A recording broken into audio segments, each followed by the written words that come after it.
and Bears Lend a Helping Hand by Stan and Jan Berenstain. Some cubs are helpful, some cubs are not. Show them the way, and they may take a shot. The Berenstain Bears lend a helping hand. Mama and Papa Bear were like most parents. They wanted the best for their cubs. Brother and sister were like most cubs. They wanted the best for themselves, and not only the best, but the biggest and the most as well. The best place in front of the TV. Move over. No, you move over. The biggest piece of cake. I'll take that one. Oh no, I'll take that one. And the most jelly beans. I've got the most. No, I've got the most. One night, when the squabbling cubs were sound asleep, Mama lay awake worrying. She sighed a big sigh. Was that a sigh? Asked Papa, turning over. Or just the wind whistling through the leaves of our treehouse? We've got to find a way of teaching brother and sister to mend their selfish ways, she said. Do you have any suggestions? But zzz was Papa's only suggestion. He had fallen asleep, leaving Mama alone with her thoughts. I've got to find a way, thought Mama, to teach them that it's just as important to help others as it is to help themselves. But how? Lecturing hasn't worked, nagging hasn't worked, and having Papa talk to them seems to do more harm than good. As Mama lay there, she thought about how cubs learn. Cubs learn by doing. They learn to walk by walking. They learn to run by running. They learn to climb by climbing. That's the answer, thought Mama.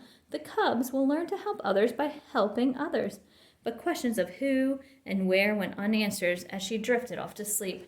As it happened, those questions would soon be answered. The who turned out to be Ms. McGriz, the elderly widow who lived just down the road. The when turned out to be the very next day.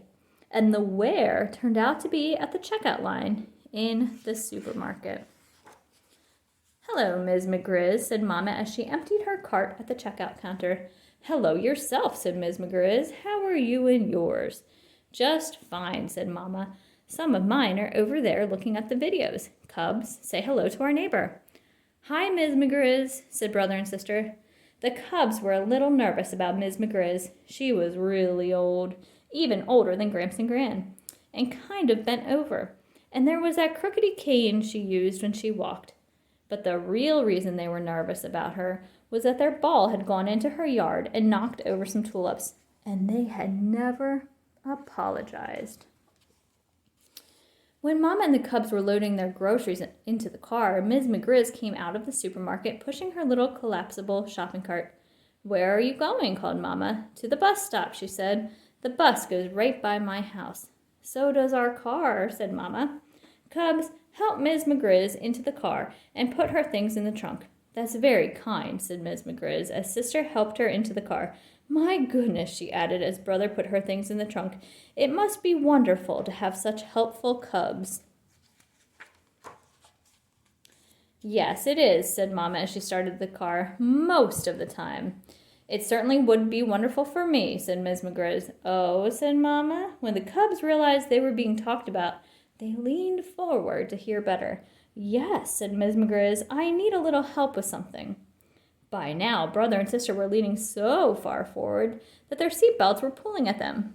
Thought Mama, maybe this is the chance I've been looking for, the chance for Brother and Sister to learn to help others. I wonder, said Ms. McGriz, and this is just a thought, but I wonder if perhaps Brother and Sister could find the time to help me clean up my attic. It's an awful mess. I'd pay them, of course. Brother and Sister looked at each other.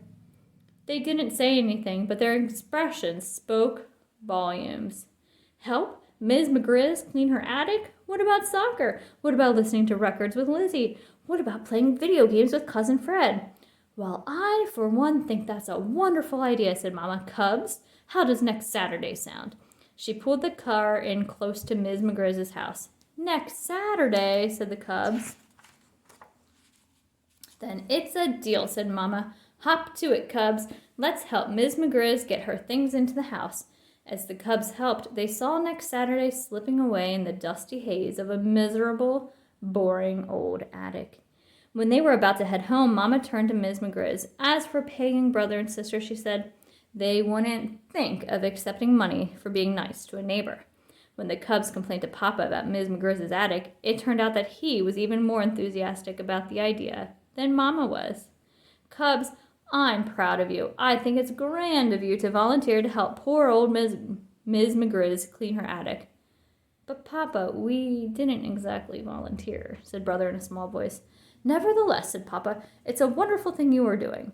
I think you may find it interesting. You never know what you might find in an old lady's attic.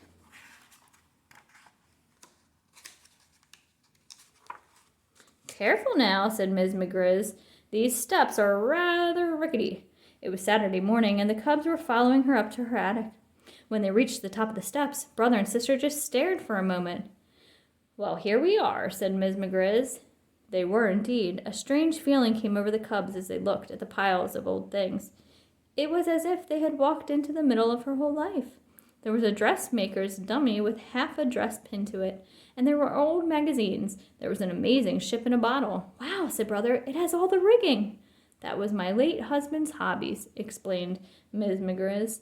What's this? Asked Sister. A radio, of course, Ms. McGriz said. A radio? Said Sister. It looks like a little cathedral. Do you think it still plays? Asked Brother. Let's plug it in and find out, said Ms. McGriz. Brother plugged it in and turned it on. Music came pouring out of the strange old radio. Rock music. As the Cubs stood listening to rock music coming out of a radio that looked like a cathedral, they had the funniest feeling about how time works. It went back into the past and forward into the future, but now it was the present, and they had work to do. Papa was right. Ms. McGriz's attic was kind of interesting. Ms. McGriz organized 2 really big boxes. One was marked throwaways, and one was marked keepers. You know, said Brother, we're going to have to have a system if we're ever going to get this job done. Ms. McGriz agreed. Here's what they did. They sat Ms. McGriz in a comfy old chair and brought things for her to decide about. Then she looked at each thing and said, keep it or chuck it. But as the morning went on, the Cubs began to worry. It seemed to Brother and Sister that she was chucking some pretty interesting things. They were beginning to get an idea. It was just before lunch when the Cubs found some really interesting things. What's this, Ms. McGriz? Asked Sister. It looks like a really old Barbie doll. A really, really old Barbie doll. That's what it is, she said. It's the original Barbie I had when I was a cub.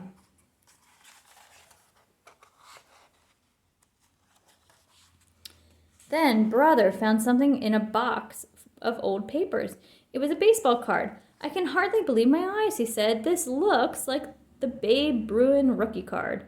That's probably what it is, said Ms. McGriz. My late husband was a big Babe Bruin fan. After lunch in the attic, the Cubs told her their idea. There's a lot of great stuff in here, said Brother. You shouldn't throw it away. But what should I do with it, she asked. Have a garage sale, said Sister. Goodness, said old Ms. McGriz. I don't know about that. I don't have a garage. But you have a yard, don't you, said Brother. You can have a yard sale. And that's what happened. Mama and Papa pitched in and helped. The very next Saturday, Ms. McGriz had one of the most successful yard sales ever held in the neighborhood. Ms. McGriz appreciated the Cubs' help very much and wanted to pay them something, but Mama still wouldn't hear of it. She did allow them to accept gifts, however. Ms. McGriz gave Sister the original Barbie doll that she had when she was a cub, and she gave Brother the Babe Bruin rookie card. Wow, said Sister. Double wow, said Brother. The